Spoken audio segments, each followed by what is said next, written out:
কাশ্মীরকে সবাই স্বর্গের সাথে তুলনা করে, কিন্তু জানেন কি সেই স্বর্গের সবচেয়ে সুন্দর জায়গা কোনটি, যেখানে প্রকৃতির খুব সুন্দর দৃশ্য আর শান্ত পরিবেশ মিলেমিশে স্বপ্নের মতো জায়গা তৈরি করেছে? সেটাই হচ্ছে পেহেলগাম। বরফে ঢাকা পর্বতশৃঙ্গ, কলকল শান্ত নদী আর সবুজ উপত্যকার মনোমুগ্ধকর দৃশ্য দেখলে মনে হয় যেন আকাশ থেকে স্বর্গ নেমে এসেছে পৃথিবীতে। এটি জম্মু ও কাশ্মীর অঙ্গরাজ্যের অনন্তনাগ জেলার অন্তর্ভুক্ত।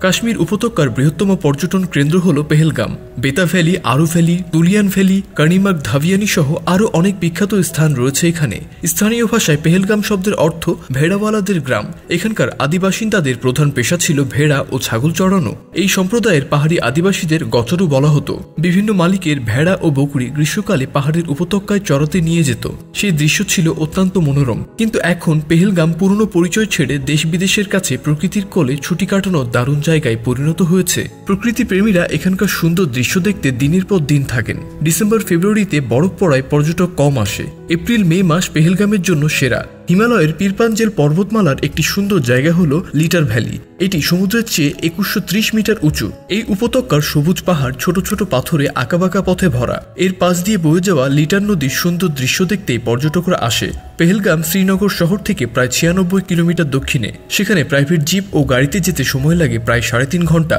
কাশ্মীরের অন্যতম প্রধান অর্থকারী ফসল হল আপেল ও জাফরান। বিশেষ করে অনন্তনাগ জেলা আপেল বাগানের জন্য বিখ্যাত। পেহেলগাম যাওয়ার পথে রাস্তার দুপাশে আপেলের বিশাল বাগান চোখে পড়ে। এই অঞ্চলে প্রচুর পরিমাণে জাফরানের চাষও হয়। পেহেলগাম তার সুন্দর প্রকৃতি, ভালো আবহাওয়া, সহজ ক্যাম্পিং করার ব্যবস্থা আর অনেক সিনেমার শুটিং এর জন্য বিখ্যাত। তাই দেশ বিদেশের অনেক মানুষ এখানে বেড়াতে আসেন। পেহেলগামে কয়েকটি দেখার মতো জায়গার মধ্যে আর ভ্যালি বেশ পরিচিত। এটি অনন্তনাগ শহর থেকে প্রায় 53 কিলোমিটার দূরে। আর ভ্যালি তার সবুজ আর সমান উপত্যকার জন্য পরিচিত, যা পাহাড় দিয়ে ঘেরা। পেহেলগাম ধর্মীয় দিক থেকেও খুব জরুরি এবং পছন্দের জায়গা।